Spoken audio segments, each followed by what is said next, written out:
Halo semuanya, kembali lagi bersama saya Brian Howard. Kali ini saya akan jawab lagi pertanyaan-pertanyaan yang ada di kolom komentar. Tapi sebelumnya jangan lupa teman-teman kalau mau bertanya tolong subscribe dulu ya, karena ketika saya mencari komentar itu saya carinya di laptop saya, di komputer saya. Jadi ketika teman-teman subscribe itu akan keluar di kolom komentar itu ya. Jadi bagi yang mau bertanya ya, karena seringkali itu pertanyaan ketinggalan di belakang gitu ya, jadi saya harus cari lagi gitu loh ya, dan kadang malah ada yang ngingetin lagi kembali, coach ini pertanyaan saya belum dijawab, jadi akhirnya saya harus cari lagi ini ya. Oke, jadi pastikan kalau mau bertanya itu tolong subscribe terlebih dahulu ya. Terima kasih. Lalu habis itu sekarang saya akan langsung jawab pertanyaan yang pertama ya, di sini. Nah, pagi coach, izin bertanya, untuk program latihan renang prestasi anak umur 11 tahun putri, dalam 1 minggu baiknya latihan renang seminggu berapa kali? Ini langsung saya jawab ya. Kalau untuk 11 tahun putri itu karena mereka anak-anak udah akil balik, putri ya, bukan putra. Kalau putra 13 tahun, kalau putri 11 tahun. Nah, kalau udah akil balik berarti latihannya 6 kali seminggu, pas di umur 11 tahun putri itu. Nanti 12 tahun jadi 7 kali, jadi setiap tahun itu naik 1 dan tambah 1 berdasarkan umurnya.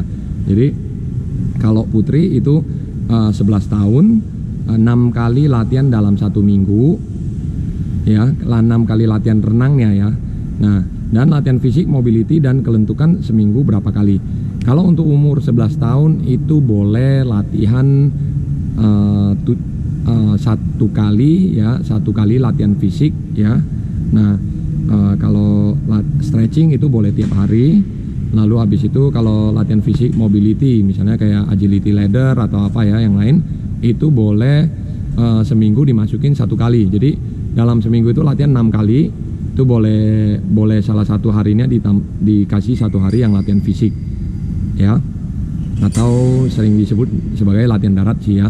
Nah, kalau contoh-contoh latihan darat teman-teman bisa lihat di deskripsi di bawah ini. Saya sudah pernah buatkan latihan darat yang ada di video ini ya, di channel ini.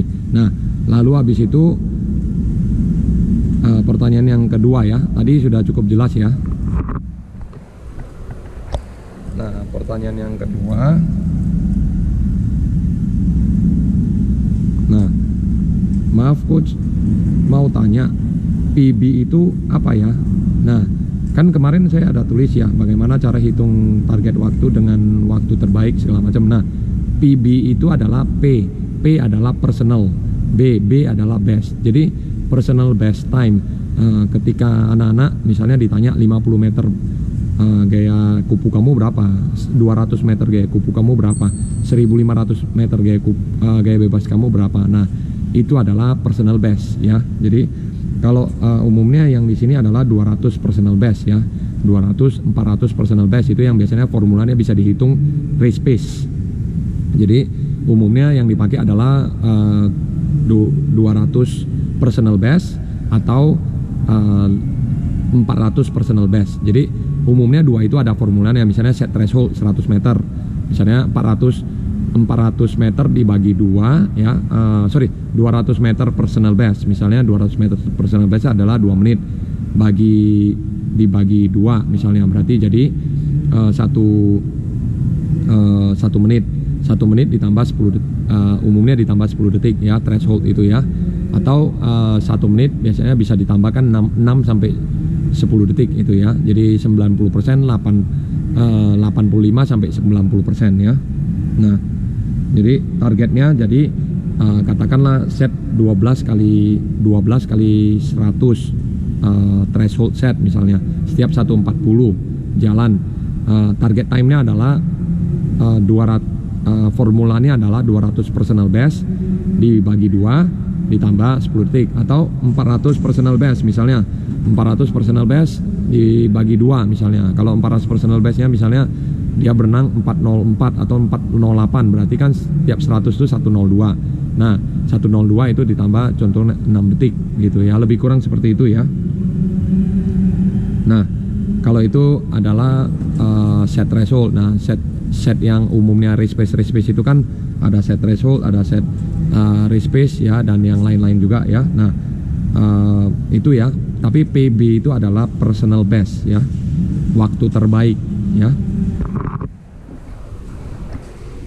Nah, berikutnya adalah di sini ya, ada pertanyaan lagi dari teman-teman.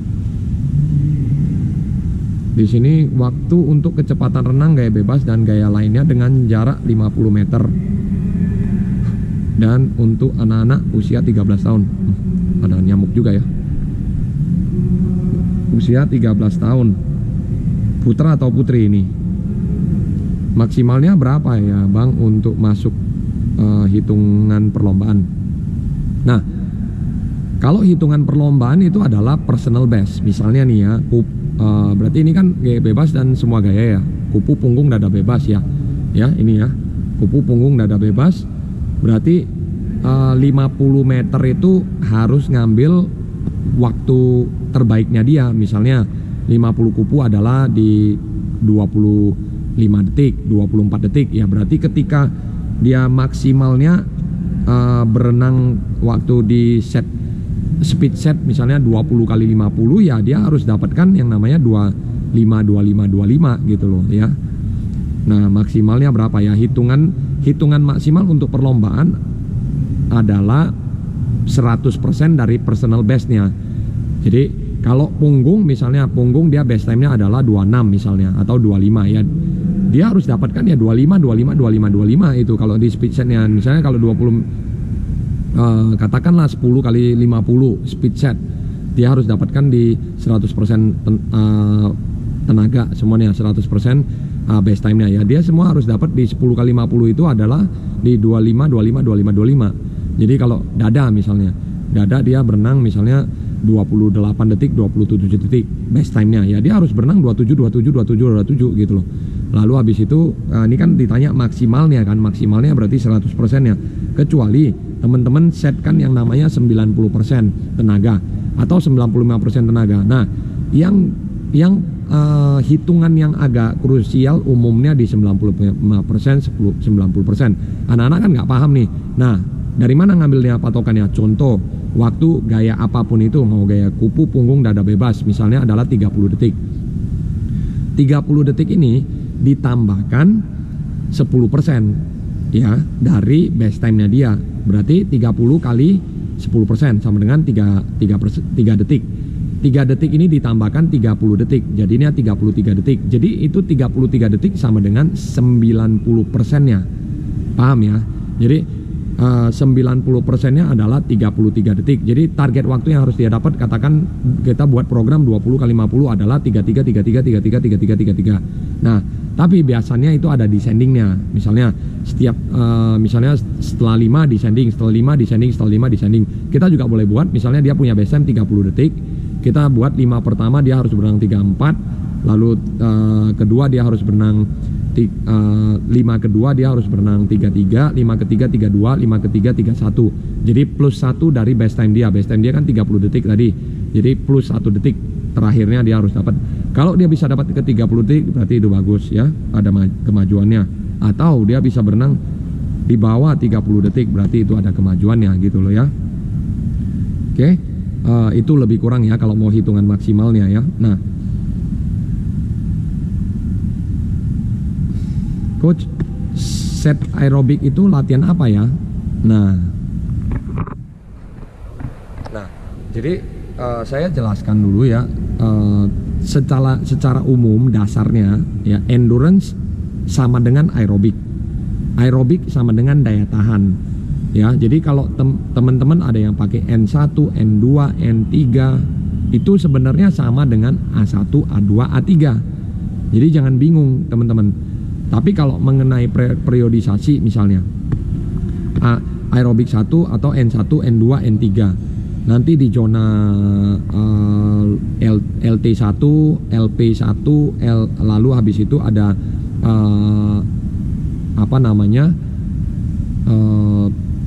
anaerobik 1, anaerobik 2, anaerobik 3 misalnya, atau SP1, SP2, SP3.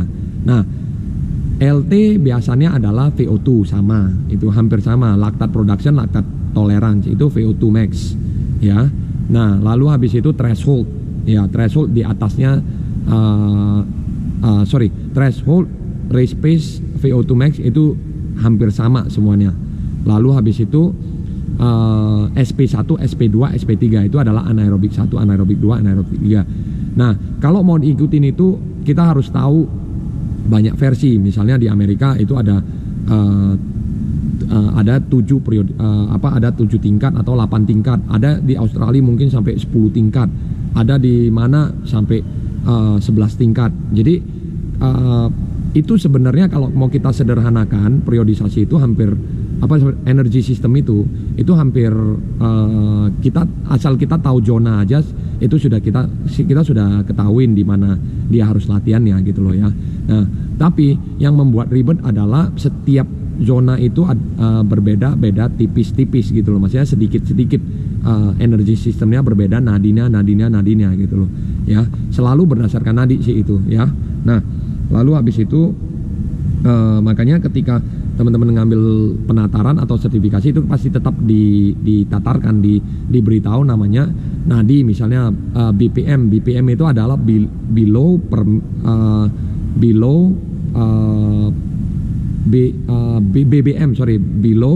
beat per minute. Nah, itu biasanya kan ada misalnya 30 di 220 dari maksimal kurangin below maksimum. Itu namanya beat below maksimum ya. Jadi dia ada apanya? Misalnya nih, kalau teman-teman ngambil BBM dari atas hitungnya maksimum 220, turun kurang 30 berarti jadi nadi 19. Seperti itu kira-kira. Nah, tergantung teman-teman ngambilnya dari nadi maksimal atau nadi biasa, misalnya 130, 140, 150. Kalau itu namanya BPM. BPM adalah beat per minute atau BBM adalah beat below beat below maksimum ya. Jadi kalau maksimalnya 220 ya dikurangin. Biasanya ada yang 30 BBM, 40 BBM, 35 BBM. Nah, itulah yang menjadikan yang saya bilang kurang 5 atau kurang 10 itu yang menjadi detailsnya ya. Jadi dia masuk di zona mana gitu ya. Nah, makanya kalau kita bicara mengenai energy system itu sangat detail sekali sih sebenarnya. Kita harus paham dulu yang namanya nadi, terus habis itu baru bisa tahu zona-zonanya ya. Nah, lalu habis itu dan harus tepat. Jangan ketika anak-anak katakan latihan aerobik tapi dia sudah di nadi threshold, atau dia latihan threshold tapi dia sudah di nadi anaerobik gitu loh ya. Jadi itu sih yang sebenarnya yang dipastikan oleh umumnya ya, ketika kita ambil sertifikasi itu dikasih tahu tata rema pelatih-pelatih dunia ini bahwasan kita harus perhatikan yang namanya nadinya anak-anak apa segala macam gitu loh, detailsnya itu loh ya. Nah, kira-kira seperti itu ya.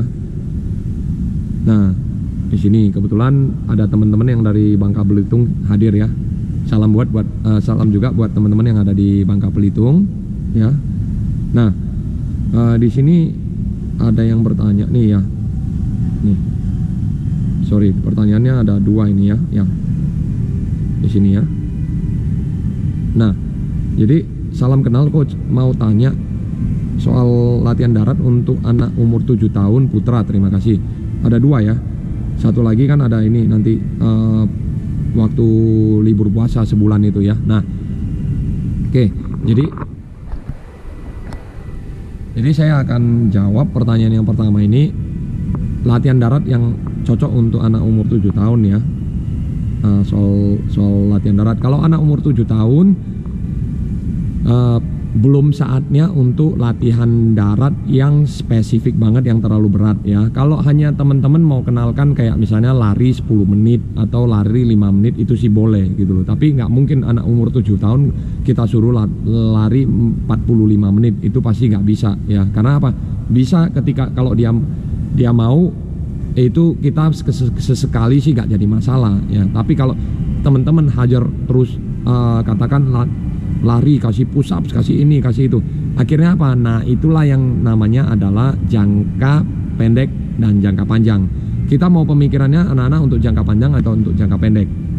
Kalau untuk jangka panjang, kita fokus di drill saja. Kalau dia mau latihan darat, itu fokus di stroke tekniknya dia dulu. Itu yang pertama yang harus diperhatikan. Bukan dalam artian, oh dia kurang kecepatan di anak umur 7 tahun, putra misalnya. Dia kurang kecepatan di 25 meter gaya bebas. Temen-temennya udah pada bisa berenang 12 detik, 13 detik, tapi dia cuman baru 20 detik. Saya kasih push up, saya kasih sit up, saya kasih squat jump, saya kasih latihan beban. Nah, itulah yang menjadi akhirnya balik lagi ke cerita yang saya pernah buat videonya. Waktu itu saya baru pulang pelatihan dari final level 2. Waktu itu dengan coach Chris. Nah, tapi di situ di penerjemahannya ada coach Felix, ada coach Albert, ya, ada coach Wisnu. Di situ ada dibantu sama teman-teman pelatih tim nasional juga. Nah, dia bilang, dia cerita, saya kalau ketemu sama orang tua yang anaknya umur 7 tahun, 8 tahun, 9 tahun, 10 tahun, dia bilang, wah rekor, saya pecahin rekor KU nasional, saya pecahin 50 meter bebas rekor KU. Nah, dia langsung berpikir, karena dia tinggal di Amerika, jadi dia bilang, dia langsung berpikir, waduh gimana untuk jangka panjangnya renang di Amerika ini gitu loh. Maksudnya gimana lagi untuk future-nya, untuk masa depannya renang Amerika ini, maksudnya nasibnya gitu loh ya. Jadi tapi dia waktu itu menjelaskan dalam bahasa Inggris, tapi ini di sini saya terjemahkan.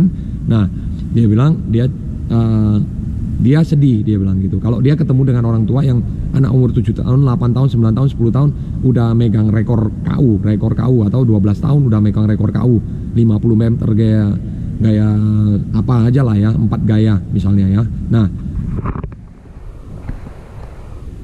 dia bilang sekali lagi dia tekankan itu tidak dianjurkan oleh dia gitu loh. Kalau waktu saat kecil dia perlu perhatikan adalah teknik berenang dia, lalu habis itu kaki dia kalau mau perkuat, lalu setelah itu drill dibanyakin ya, dan juga dia pelajari dulu 4 gaya itu semua.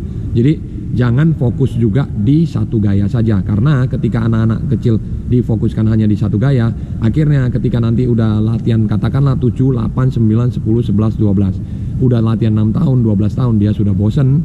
Nah baru kita mau ganti gaya lain lagi, dia sudah latihan 6 tahun di satu gaya, Bapak mau ganti gaya lain lagi.